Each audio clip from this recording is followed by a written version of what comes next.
오늘 고린전서 13장 4절 말씀을 통해서 사랑은 오래 참습니다 라는 제목으로 하나님 말씀 증거하겠습니다. 사랑 결코 실패하지 않습니다. 시리즈 8번째 시간입니다. 하나님이 사람들 사이에 세운 조직이 크게 두 가지가 있습니다. 가정과 교회입니다. 하나님이 이렇게 가정과 교회를 세우신 이유는 그 가정과 교회를 통해서 사람들이 하나님의 사랑이 무엇인지를 만나고 깨닫고 또 하나님의 복을 받도록 하시기 위해서 이 가정과 교회를 세워주신 것입니다. 그런 점에서 가정과 교회는 하나님의 사랑과 복의 그릇이고 또 통로가 된다라고 말할 수 있습니다. 우리가 무너진 교회, 깨어진 가정이라고 하는 표현들을 씁니다. 그것은 우리의 가정을 통해서 하나님의 사랑도 하나님의 복도 우리가 보질 못하는 것입니다. 그걸 누리지 못하고 깨닫지 못하는 거죠. 또 마찬가지로 우리 교회를 통해서, 교회 공동체를 통해서 이와 같은 하나님의 사랑을 또 하나님의 복을 받지도 못하고 누리지도 못하는 것, 이런 것들이 바로 무너진 교회, 깨어진 가정이라고 말합니다. 우리 한 사람 한 사람이 하나님의 응답이 되어서 이렇게 무너지고 깨어진 이 가정을 다시 일으켜 세우는 것, 우리가 하나님의 응답이 되는 것, 이것이 가장 중요합니다. 잠시 아이를 데리고 나갔다가 오시면 좋겠어요.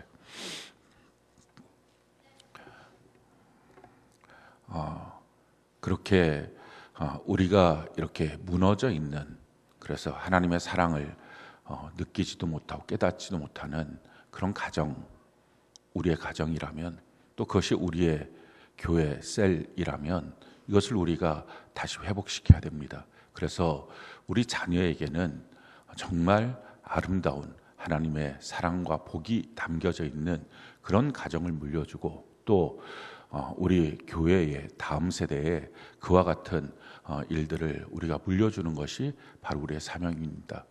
우리가 왜 그러면 이렇게 가정은 깨어지고 또 교회는 무너지는 이 현실 가운데 있을까요? 그 이유는 사랑이 실패했기 때문에 그렇습니다.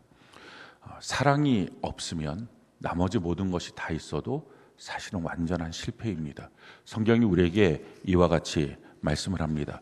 요한계시록 2장 2절로 5절 우리가 잠언 한 목소리 한번 읽어볼까요? 시작.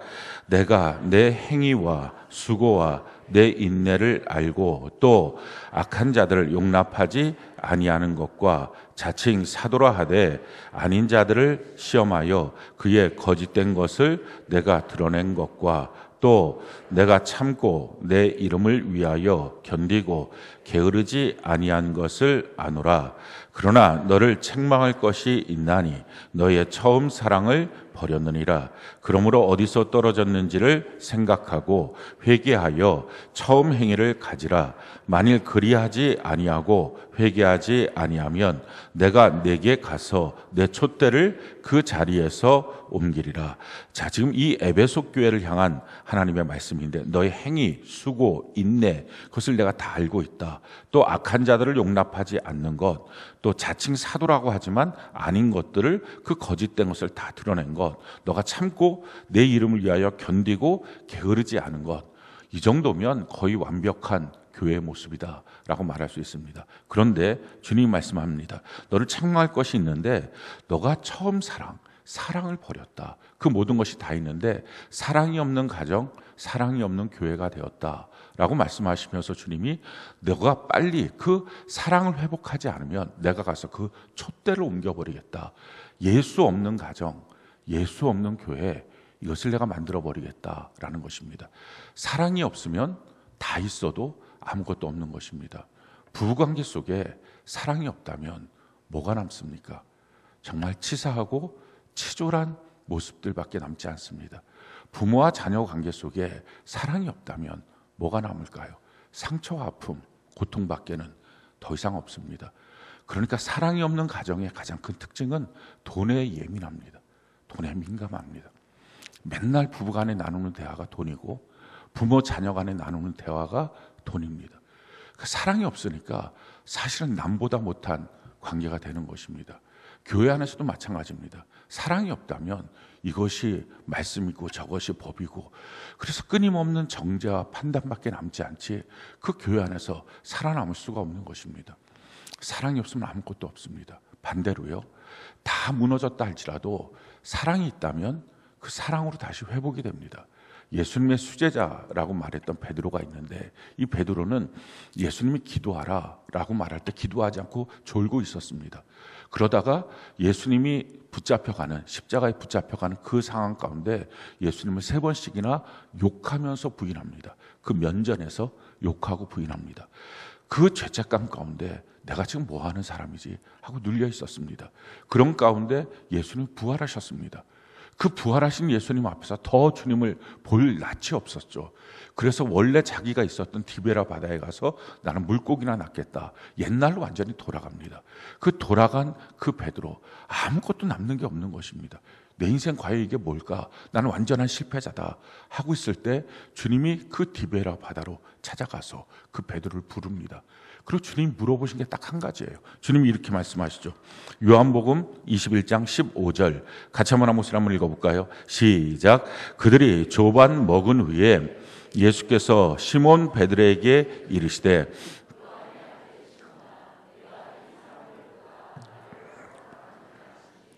이르되 주님 그러하나이다.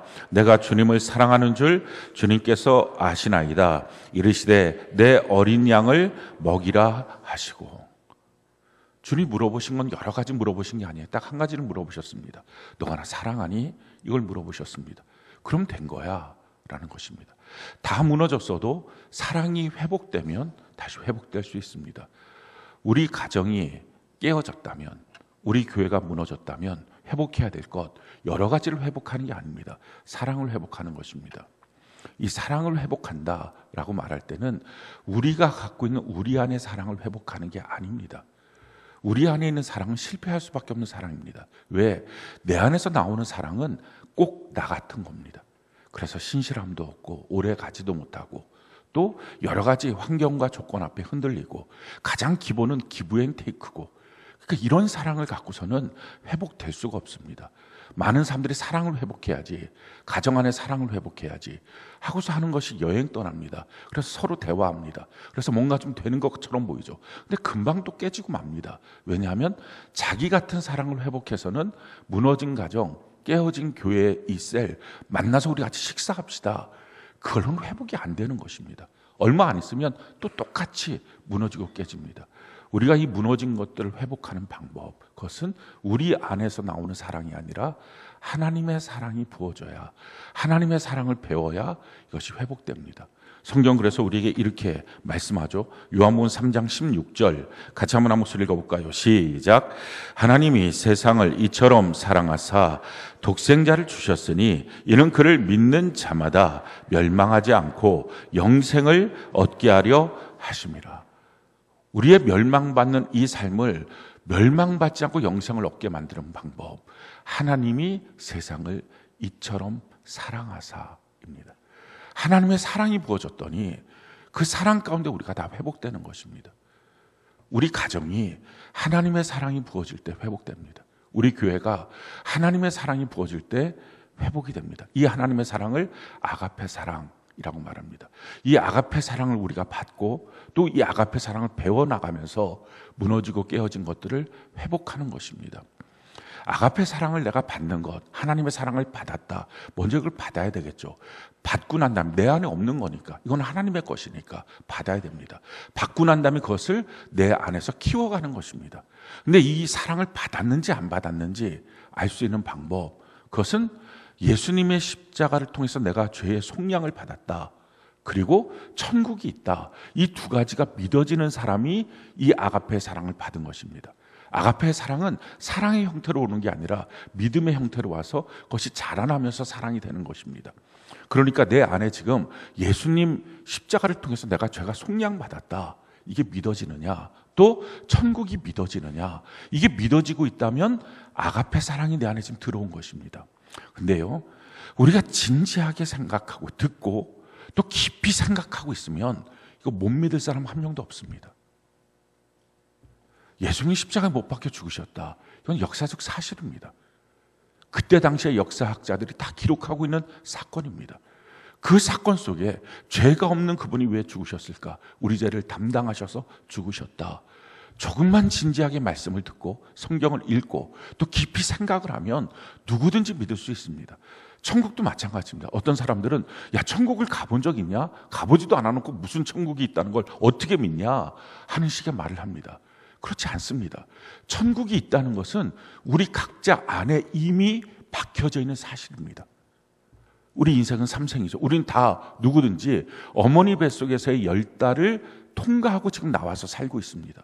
어머니 뱃속의 삶은 사지백체 이목구비 육체를 만드는 삶입니다. 그 10달 동안 그걸 만들고 어머니 뱃속에서 나올 때의 광경을 보면 우리가 밖에서 보는 관점은 그가 출생이지만 어머니 뱃속에서의 관점에 보면 그는 사망입니다. 죽는 것입니다. 그의 삶의 터전이었던 자궁을 박차고 나가야 되고 그의 생명줄이었던 탯줄이 끊어져야 됩니다. 그러니까 어머니 관점에서, 어머니 뱃속의 관점에서 보면 그가 죽는 것입니다. 죽음을 통과해서 지금 우리가 두 번째 살고 있는 이 삶을, 육신의 때의 삶을 살고 있는 것입니다. 거기서 우리가 깨닫는 것은 죽음은 소멸이 아니고 죽음은 끝이 아니라 죽음은 우리의 삶의 또 다른 차원으로 들어가는 관문이다 하는 걸 깨달을 수 있습니다. 우리가 살면서 다 죽습니다. 죽지 않은 사람은 한 명도 없습니다. 그런데 그 죽고 나는 것, 그건 소멸이나 끝이 아니라 그 다음 우리가 지금 알 수 없는 또 다른 차원의 삶으로 들어가는 관문이 된다. 이걸 일생을 통해서 지금 우리가 분명히 아는 것입니다. 우리 안에 우리가 죽고 나면 이어지는 또 다른 세계가 있다. 이걸 누구든지 깨달을 수 있습니다. 조금만 진지하게 자기 삶을 생각해 보면 이건 다 알 수 있는 것입니다. 성경은 그 안에서 천국과 지옥이 있다. 그 천국과 지옥의 삶은 어떤 것인지를 명확히 보여줍니다. 뿐만 아니라 예수님의 십자가를 지셨다. 이 사실로 알 수 있습니다. 예수님이 오셔서 십자가를 지신 이유가 우리의 죄를 속량하기 위해서입니다. 만약에 우리가 죽음 이후에 아무것도 없다면, 끝이라면 뭐더러 예수님이 죽으십니까?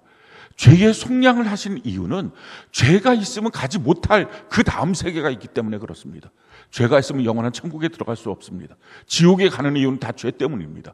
근데 우리가 우리 자신의 죄를 우리가 속량할 길이 없으니 예수님이 오셔서 십자가에 못 박혀 죽으심으로 우리의 죄값을 담당하시고 우리를 속량하신 것입니다. 예수님이 오셔서 그냥 사람답게 사는 게 뭔지 이건 말씀하시고 그냥 살다가 영원한 천국에 가셔도 됩니다. 근데 왜 십자가에 죽으셨을까요? 그 십자가에 죽으신 역사적 사실 하나만으로도 천국이 정말 있구나. 죄 있으면 못 가는 곳이 있구나. 이걸 알 수 있습니다. 예수님이 부활하셨다. 이 사실로도 영원한 천국, 영원한 지옥이 있다는 걸 알 수 있습니다. 예수님이 부활하셨을 때 영적인 몸을 갖고 부활하셨다고 성경 기록합니다. 고린도서 15장 35절에 보면 사람이 죽고 나면 어떤 몸으로 다시 태어나느냐 여기에 대한 질문을 던집니다. 그리고 44절에 육의 몸이 있은즉 영의 몸도 있다라고 말합니다. 예수님이 부활하심으로 그걸 증명해 보여주신 것입니다. 그러니 예수님의 부활의 사건만 봐도 우리가 지금 육체로 살고 있지만 영체로 사는, 영원한 몸으로 사는 천국과 지옥이 있구나, 이걸 알 수 있습니다. 어떤 사람들이 이렇게 말해요. 천국에 처음 가면 굉장히 좋고 행복하겠지만 우리가 그 다음날 되면 좋다, 뭐 한 달 정도 지나면 뭐 그렇다, 1년 정도 지나면 뭐 그냥 원래 그런 삶인 것처럼 우리가 그렇게 살아왔으니까 새 집 사갖고 들어가면 와 진짜 집 좋다, 그러다가 얼마 안 있으면 똑같은 것처럼 고통스러운 것도 뭐 한증막 같은 거 막 아주 뜨거운데 들어갈 때 뜨거워 하다가 좀 있으면 시원하다 이렇게 하는 것처럼 조금 지나면 문제 없지라고 생각하는 분들이 있습니다. 아닙니다. 육체는 관성의 법칙에 지배를 받습니다. 그러니 시간이 지나면 익숙해집니다. 근데 영적인 몸, 영체는 항상 민감합니다. 똑같습니다. 그러니 그 기쁨이 영원한 기쁨이 되고 그 고통이 영원한 고통이 되는 것입니다.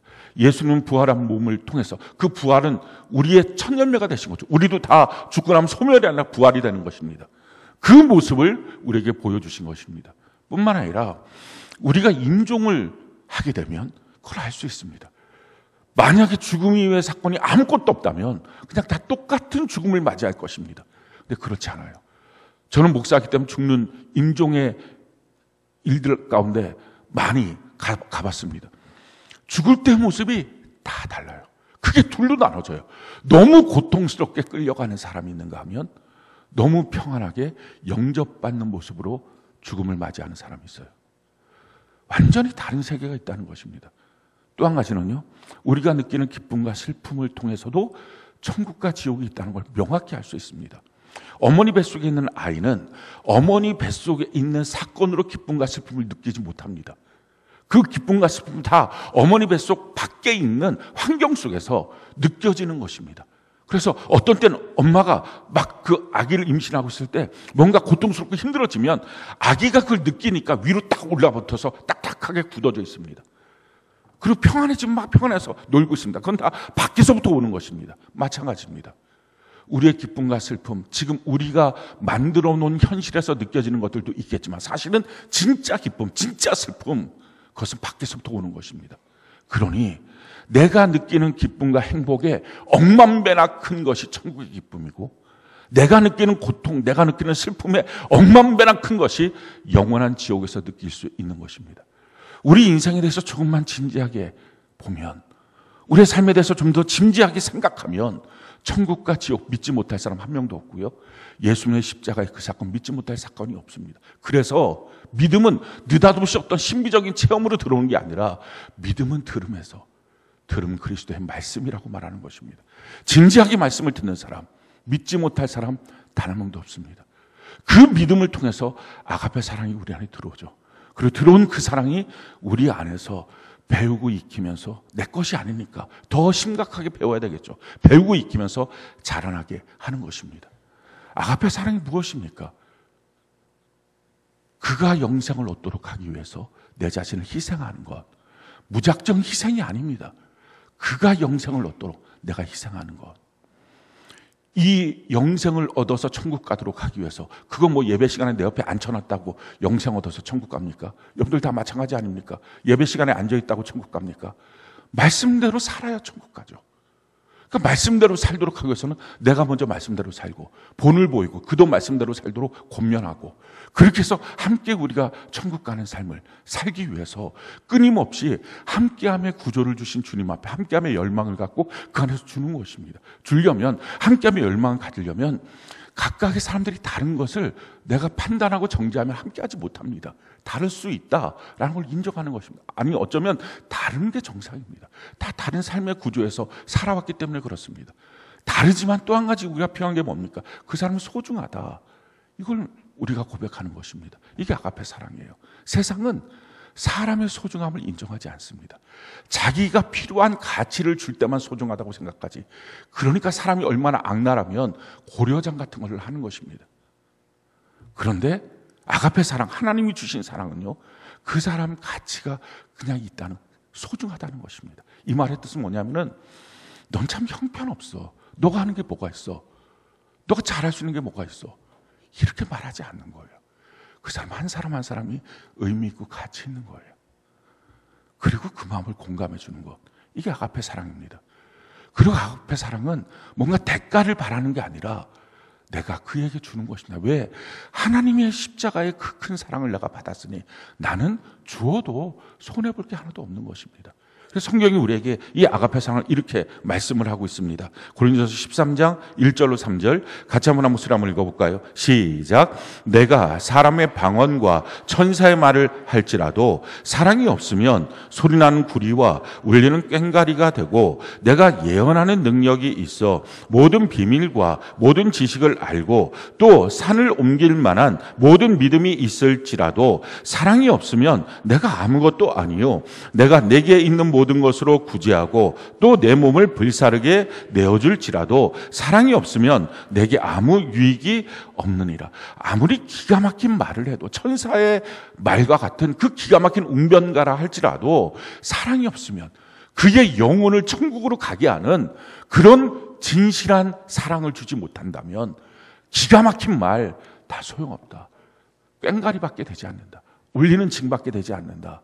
내가 아무리 예언하는 능력이 있고 모든 비밀을 알고 산을 옮기만한 능력, 내가 내 자체가 굉장한 능력자라 할지라도 그 받은 하나님의 은혜와 사랑, 그 복을 줄 수 없다면, 함께함의 구조로 주신 가정과 교회 안에서 내가 함께함의 열망을 갖고 그렇게 함께하면서 주려고 하는 생각이 없다면 아무것도 아니다 라는 것입니다.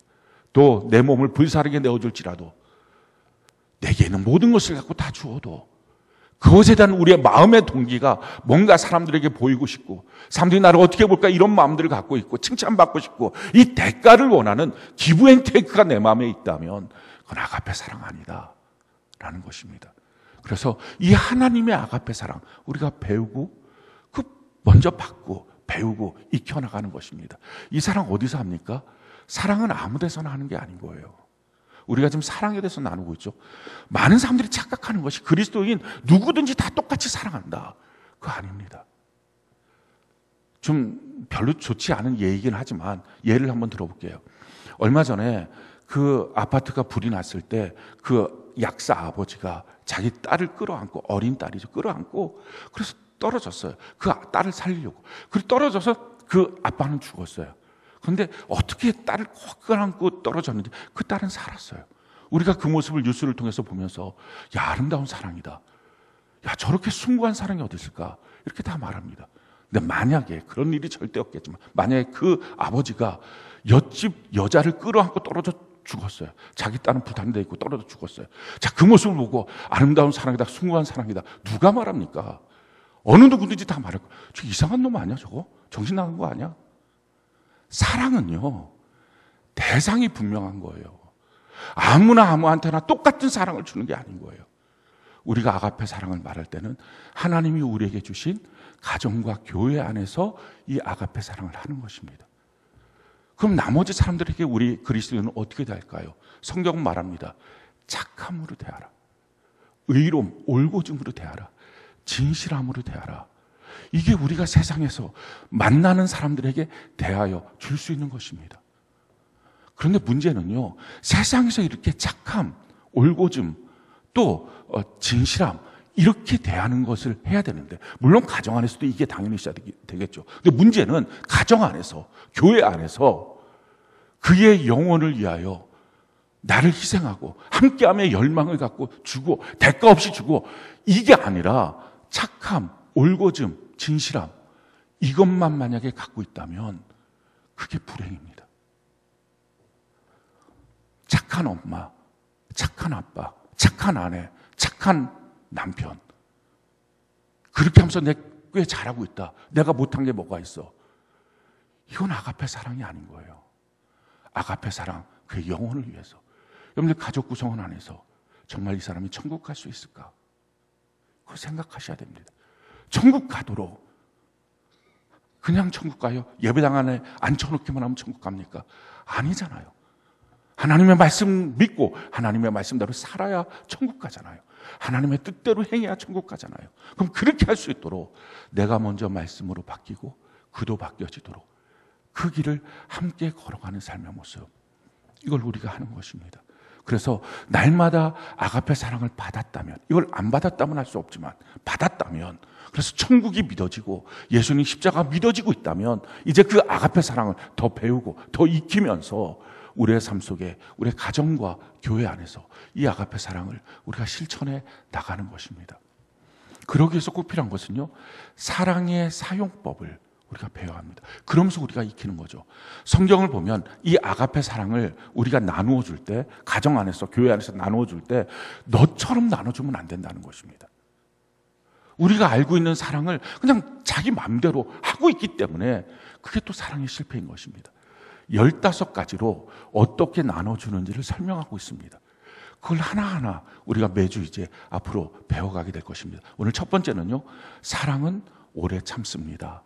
이 말씀입니다. 우리 4절에 이렇게 말하고 있죠. 사랑은 오래 참고. 이제 다음 주에 사랑은 온유하며, 여기에 대해서 배우게 될 것입니다. 오늘 사랑은 오래 참습니다 하는 것입니다. 엄마가 있어요. 그리고 고집센 아들이 있어요. 이 고집센 아들이 엄마가 그거 하지 마 그랬는데 계속 이렇게 고집세니까 그걸 막 하고 있는 거예요. 엄마 하지 마 그러다가 나중에 어떻게 합니까? 엄마가 셋셀 동안 너 빨리 그거 이제 딱 손 놓고 안 하면, 만약 너 계속하면 아주 그냥 엄마가 너 크게 혼내줄 거야, 이렇게 하는 겁니다. 그걸 셋을 세죠. 우리가 평상시 셋을 셀 때는 하나, 둘, 셋 이렇게 셉니다. 근데 그런 조건 가운데 셋을 셀 때는 그렇게 안 셉니다. 하나 하고 이렇게 쳐다봐요. 그럼 그 아이가 움찔합니다. 진짜 새는구나. 이렇게 움찔합니다. 그러면서도 이게 고집세는 아니니까 안 바뀌어요. 이렇게 싹 눈치 보면서 계속 하려고 합니다. 그럼 그때 엄마가 어떻게 합니까? 둘 이렇게 합니다. 그럼 이제 더 긴장하죠. 막 이걸 어떡하지 막 그러고 있어요. 그럼에도 불구하고 이 고집세는 아니까 이걸 안 바꾸려고 계속 눈치를 보고 있습니다. 그러면 엄마의 필살기가 나옵니다. 어떻게 하죠? 둘 반 그럽니다. 거기서 한 걸음 더 둘 반의 반 이렇게 합니다. 지금 뭐 하는 거예요? 이게 혼내키는 게 목적이 아니잖아요.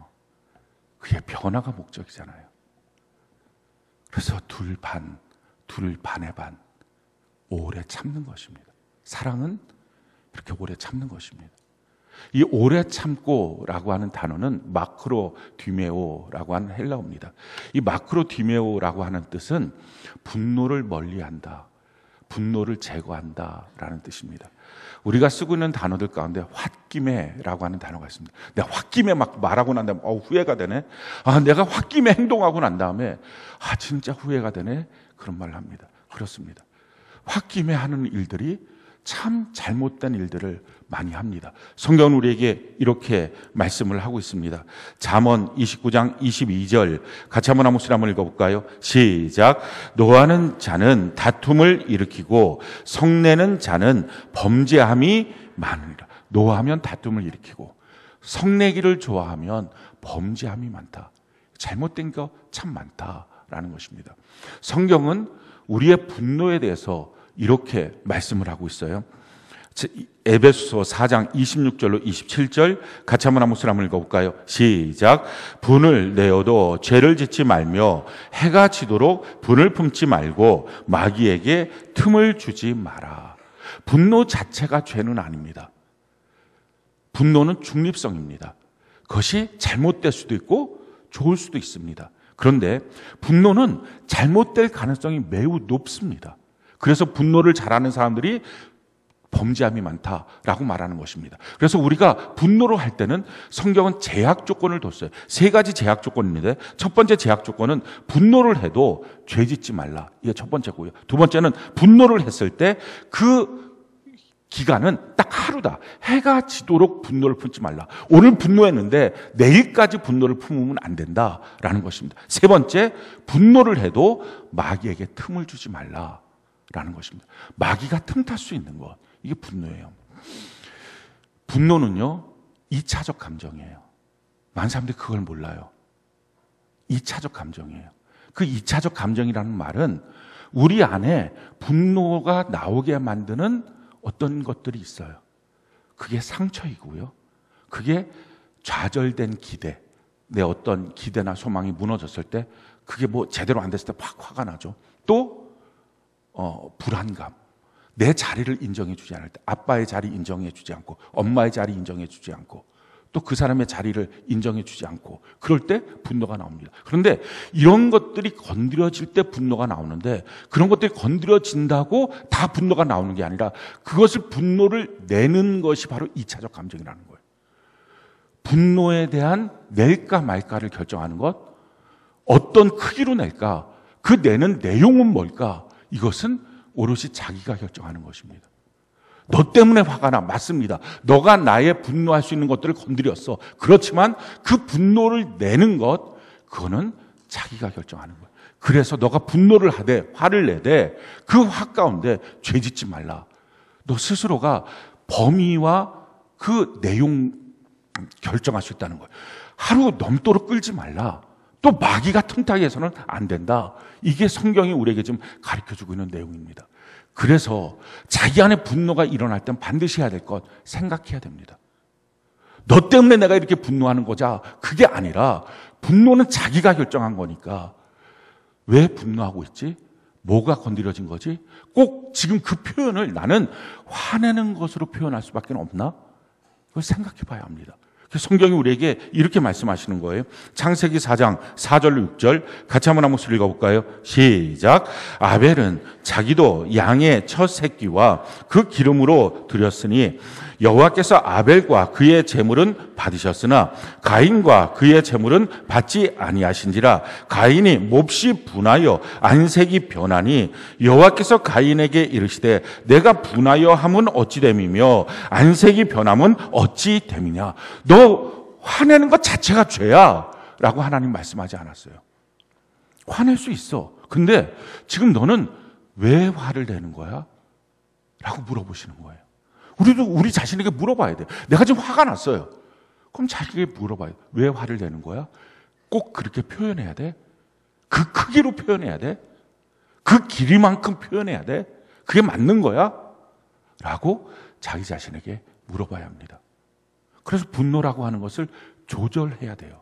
그 조절이 안 되는 것이 분노 조절 장애라고 하는 질병입니다. 정신병입니다. 이게 자기 안에서 컨트롤이 돼야 합니다. 자, 그런데요. 실질적으로 이걸 연습하고 살고 있는데 막상 분노가 났을 때 그럴 때 우리는 어떻게 할 것이냐? 성경은 우리에게 이와 같이 그 처방전을 말씀하고 있어요. 야고보서 1장 19절로 21절 같이 한번 목소리 읽어볼까요? 시작. 내 사랑하는 형제들아 너희가 알지니 사람마다 듣기는 속히하고 말하기는 더디하며 성내기도 더디하라. 사람이 성내는 것이 하나님의 의를 이루지 못함이라. 그러므로 모든 더러운 것과 넘치는 악을 내버리고 너희 영혼을 능히 구원할 바 마음에 심어진 말씀을 온유함으로 받으라. 막상 화나는 사건이 됐을 때 해야 될 것. 첫 번째, 사람마다 듣기는 속히 하라. 화났을 때 제일 안 되는 게 듣는 것입니다. 누가 무슨 말을 하면 중간에 끊게 되지 끝까지 들을 수가 없습니다. 화가 나면. 그런데 화났을 때 반드시 해야 될 것. 듣는 것을 속히 하라. 특별히 하나님의 말씀을 들어라. 라는 것입니다. 그러면서 이렇게 말씀하고 있죠. 그러므로 모든 더러운 것과 넘치는 악을 내버리고 너희 영혼을 능히 구원할 바 마음에 심어진 말씀을 온유함으로 받으라. 그 말씀이 너 안에 역사가 일어나야 그래야 된다. 사랑은 오래 참고, 사랑은 다른 말로 말하면 분노하지 않는 거야 라는 것입니다. 우리가 분노함으로 아가페 사랑을 다 깨뜨려 버립니다. 가정 안에서든지 교회 안에서든지. 사랑을 오래 참고, 그걸 하기 위해서 우리 안에 분노가 일어날 때 하나님의 말씀을 들어야 된다는 거예요. 하나님의 말씀을 봐야 된다는 거예요. 듣기는 속히 하고, 그 다음에 또 뭐라고 말합니까? 말하기는 더디하고. 우리가 말하는 것 때문에 홧김에 말해서 실수하는 말들이 얼마나 많습니까? 해서는 안 될 말들, 부부간에, 부모와 자녀간에, 성도들 가운데 해서는 안 될 말들, 그게 얼마나 많습니까? 나중에 후회할 말들, 그게 후회하고 사과한다고 없어집니까? 이미 기억에 다 남아있는데요. 그거 안 해야 되는 것입니다. 말하기는 더디하고. 충분히 더디해도 괜찮습니다. 분노는 2차적 감정이라고요. 어쩔 수 없이 나왔어요. 그렇지 않습니다. 여러분들이 누군가에게 막 화를 내고 있다가 주변을 보니까 나를 다 쳐다보고 있어요. 그럼 어떻게 하죠? 잠깐 화를 멈춥니다. 자기가 멈출 수도 있는 거예요. 그냥 막 나오니까 나오는 거지. 아니라고요. 2차적 감정이라고요. 말하기는 더디할 수 있어요. 그 다음에 뭐라고 말합니까? 성내기도 더디하라. 너 화내는 것도 더디하라. 왜 그렇게 말씀합니까? 20절에 이렇게 말하잖아요. 사람이 성내는 것으로 하나님의 의를 이루지 못함이라. 우리가 화내는 것으로 하나님의 선한 뜻이 이루어지지 않습니다. 도리어 하나님의 선한 뜻이 다 깨지고 맙니다. 성경 그 예로 이렇게 들고 있어요. 민수기 20장 1절로 3절, 8절, 10절, 12절. 우리가 한번 목소리 읽어볼까요? 시작. 첫째 달에 이스라엘 자손 곧 온 회중이 신광야에 이르러 백성이 가데스에 이르더니 미리암이 거기서 죽음에 거기서 장사되니라. 회중이 물이 없으므로 모세와 아론에게로 모여드니라. 백성이 모세와 다투어 말하되 이르되 우리 형제들이 여호와 앞에서 죽을 때에 우리도 죽었더라면 좋을 뻔하였도다. 지팡이를 가지고 내 형 아론과 함께 회중을 모으고 그들의 목전에서 너희는 반석에서 명령하여 물을 내라 하라. 내가 그 반석이 물을 내게 하여 회중과 그의 짐승에게 마시게 할지니라. 모세와 아론이 회중을 그 반석 앞에 모으고 모세가 그들에게 이르되 반역한 너희여 들으라. 우리가 너희를 위하여 이 반석에서 물을 내라 하고 모세가 그의 손을 들어 그의 지팡이로 반석을 2번 치니 물이 많이 쏟아 나오므로 회중과 그들의 짐승이 마시니라. 여호와께서 모세와 아론에게 이르시되 너희가 나를 믿지 아니하고 이스라엘 자손의 목전에서 내 거룩함을 나타내지 아니한 고로 너희는 이 회중을 내가 그들에게 준 땅으로 인도하여 드리지 못하리라 하시니라. 지금 이 20장 민수기 20장의 사건은 모세의 누나 미리암이 죽었을 때입니다. 그러니 자기 가족, 자기를 나일강에서 건져낸 그 공주한테 가서 엄마를 소개시켜줬던, 그리고 언제든지 모세 편이 되어서 홍해를 건넜을 때 소고치면서 앞에서 찬양 불렀던 자기 그 누나, 하나밖에 없는 누나가 죽었습니다. 그럼 사람은 자기 혈육이 그런 문제가 생기면 마음이 많이 힘들고 상하겠죠. 근데 힘들고 상한데 그걸 백성들이 전혀 알아주질 않습니다. 인정해 주질 않는 거예요. 그 마음에 대해서 배려도 없습니다. 어떤 마음으로 지금 있는지 생각도 안 합니다. 그리고 와서는 이렇게 말합니다. 물이 없으니까 그 다투어 말합니다. 물이 없어서 우리 다 죽겠다. 우리 그냥 옛날에 다 죽었으면 좋을 뻔했다. 애굽에서 죽든지 나와서 그냥 바로 죽든지 죽었으면 좋을 뻔했다. 맨날 똑같은 말만 합니다. 똑같은 원망불평. 그러면 이 리더가 얼마나 듣기가 짜증납니까? 그 듣기가 짜증나는데 모세는 그래도 조금 성숙해서 하나님께 기도했어요. 이 백성들 어떡합니까? 이렇게 맨날 짜증만 내고 원망불평하는데 어떡합니까? 그랬더니 하나님 답을 주십니다. 너희가 가서 그 지팡이를 들고 가고 그 반석 앞에서 물아 나와라 라고 외치라. 모세가 알았습니다 하고 갑니다. 근데 가는데 모세와 아론이 걸어가는데 백성들을 보니까 다시 또 화가 나는 것입니다. 그러니까 이렇게 막, 이 반역한 놈들아, 내가 너희를 위해서 물을 내랴 하고서, 원래 하나님이 주신 말씀은 뭡니까? 반석에다 명령하는 거, 물 나와라. 근데 그게 아니라 화가 나니까 지팡이로 반석을 때립니다. 2번 때렸어요. 물이 콸콸콸 쏟아져 나옵니다. 성을 내도 일은 성공한 것처럼 보입니다. 일은 된 것처럼 보입니다.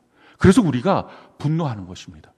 분노하면 더 빨리 뭔가 돌아가고, 분노하면 뭔가 움직이는 것 같고, 자기 뜻대로 되는 것 같습니다. 근데 문제는 이것입니다. 지금 하나님이 하시는 말씀이 이거예요. 너는 왜 너의 백성들 앞에서 나의 거룩함을 드러내지 못하니? 이 거룩함이라는 것은 구별됨을 드러내지 못하니. 이건 다른 말로 말하면 이겁니다. 너 백성들이 너한테 짜증내게 만들고 원망불평하고 있다고 해서, 화내고 있다고 해서, 넌 리더잖아. 근데 너도 똑같이 화내니? 그 말이에요. 너가 그래갖고 어떻게 본이 되겠니? 라고 하는 말이에요. 우리가 그럴 때 많아요. 자녀들 보면서 자녀들이 막 지네들 형제들끼리 싸우고 막 짜증내고 그래. 뭐 엄마한테 또 짜증내고. 그럼 처음엔 짜증내지 마 이렇게 말해요. 근데 그래도 계속 짜증내고 어떻게 하면, 짜증내지 말라고 이렇게. 지금 누가 짜증내는 거예요? 엄마가 짜증내는 거예요. 그 엄마한테 하나님이 하시는 말씀이, 넌 엄마잖아. 너 왜 애랑 똑같아? 그래서 무슨 아가페 사랑을 주고 본을 보이겠어? 지금 라고 하는 거예요. 너가 그리스도인이잖아. 근데 왜 너는 똑같이 반응해?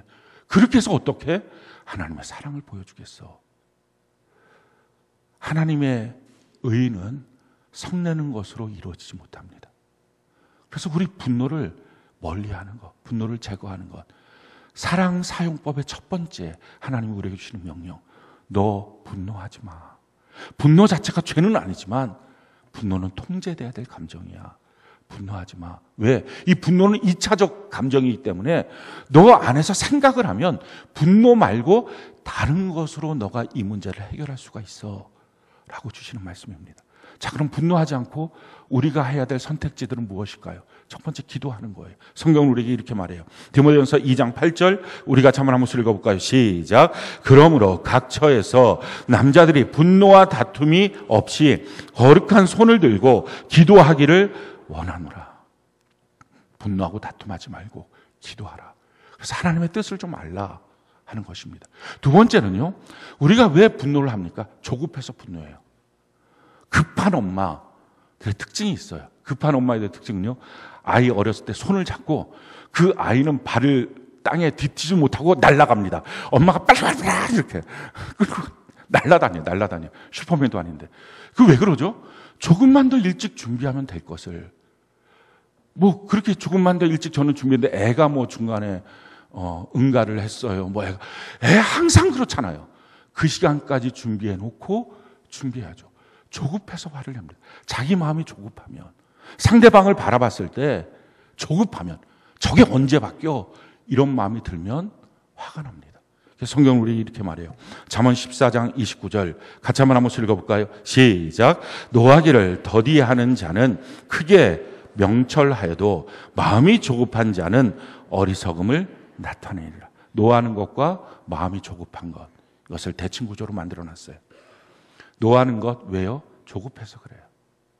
그냥 평상시에 이렇게 하고 있다 갑자기 느닷없이 나가자 하고 난 다음에 준비 안 되는 모습으로 막 화를 내고. 조급하지 말라. 넉넉하게 시간 스케줄을 갖고서 움직여야 된다. 그러면 어떻게 됩니까? 우리가 이런 기도를 하고 조급하지 않으면서 분노가 아닌 다른 선택지를 통해서 일이 이루어지고 우리가 만족하는 경험을 해봐야 합니다. 성경 그것을 우리에게 이렇게 말해요. 골로새 3장 12절로 14절 같이 한번 읽어볼까요? 시작. 그러므로 너희는 하나님이 택하사 거룩하고 사랑받는 자처럼 긍휼과 자비와 겸손과 온유와 오래 참음을 옷 입고 누가 누구에게 불만이 있거든 서로 용납하여 피차 용서하되 주께서 너희를 용서하신 것 같이 너희도 그리하고 이 모든 것 위에 사랑을 더하라. 이는 온전하게 매는 띠니라. 우리가 하나님 안에서 전신갑주를 입는 것입니다. 우리 마음을 잘 보호할 수 있도록 우리 스스로가 좀 전신갑주를 입고 그 다음에 불만의 사건이 있거든 그 다음에 무엇을 합니까? 용납, 용서, 사랑을 더하라. 근데 이것은요 막상 화가 났을 때는 절대 안 돼요.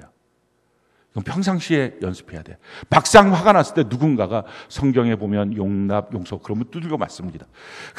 어따도 그냥 용서, 용납을 말해 이렇게 하면서 이건 평상시에 해보면서 아주 작은 것부터 경험해 보는 거예요.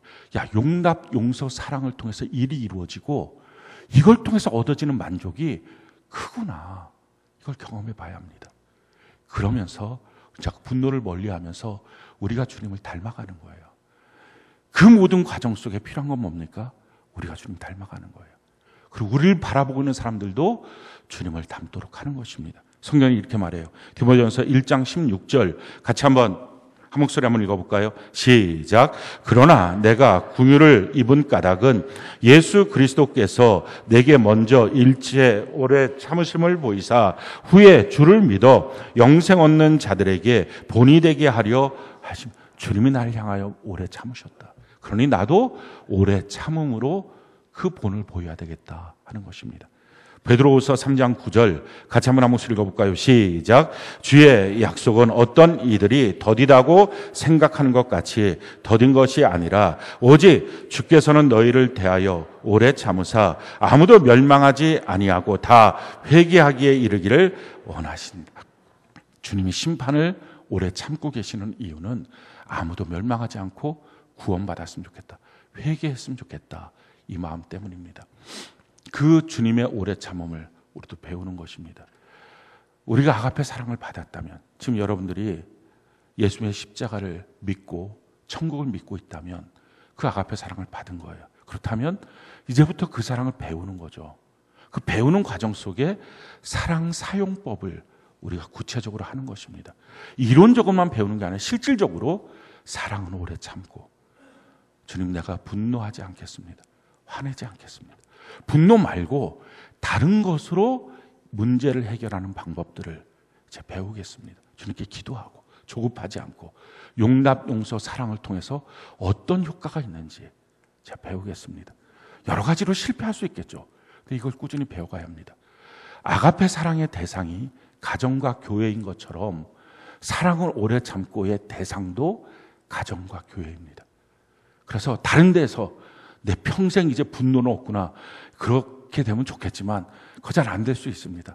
사실은 제가 이런 말 하고 있는 게 저도 남부럽지 않게 화를 막 많이 내는 스타일이고 특히 어디서 화를 내냐면 은행에서 이제 은행이 너무 불친절해요. 너무 진짜 말도 안 되게 아니 모든 회사는 다 백업 시스템이 있잖아요. 그럼 다른 사람 다 놀고 있어요. 창구 직원 하나예요. 근데 창구 직원도 딴짓해.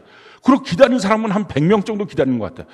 그러면 나머지 직원들이 와서 백업 해갖고 그걸 일을 도와줘야 될 거 아니에요. 그래서 막 제가 요즘에 그 하나은행 가서 한번 실수하고 난 다음에 제가 우리은행을 갔다가 우리은행에서도 참지 못해서 이제 다시 또 하나은행으로 또 갔어요.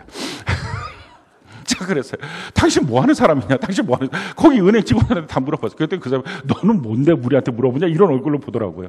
그냥 막 이렇게 해갖고 백업 해야 될 거 아니냐? 막 그렇게 했어요. 그렇게 하고 난 다음에 나중에 이제 은행 직원하고 이제 얘기하는 게 있어갖고 당신 직업이 무엇입니까? 목사요. 이렇게. 그거 크게 말하기가 힘들더라고요. 그래갖고 이러면 안 되겠구나 생각은 했습니다. 그러나 제가 자신 있게 설교하는 것은 가정과 교회 안에서 이 오래 참음 우리가 해야 돼요. 연습해야 돼요. 물론 밖에서도 착함, 올고즘, 진실함 우리가 그렇게 해야 됩니다. 그래서 우리를 통해서 이 하나님의 사랑이 회복돼서 우리 가정이 이제는 더 이상 깨어진 가정이 아니도록, 우리 교회가 더 이상 무너진 교회가 아니도록, 여전히 여러분들은 사랑받기만을 원합니까? 신생아만 사랑받아야 돼요. 가정 안에서는. 1살서부터는 똑바로 해야 됩니다. 이제는 저도 사랑하며 살겠습니다 이렇게 양육이 돼야 됩니다. 교회 안에서 1년, 등록한 지 1년만 저한테 사랑해 주세요, 관심 좀 주세요 해야 됩니다. 근데 1년 넘어서도 저는 아직도 사랑이 필요해요. 저는 아직 믿음이 너무 없어요. 언제까지? 저 지금 화나는 거 아니에요. 언제까지 간절함으로 표현하고, 간절함으로 애달픔으로 표현하는 거예요. 자라나야 될 거 아니에요. 여러분들 자녀들이 자라나지 못하면 그게 부모의 얼마나 고통입니까? 우리 교회 안에서도 나이에 걸맞게 자라나지 못하는 가정들이 있어요.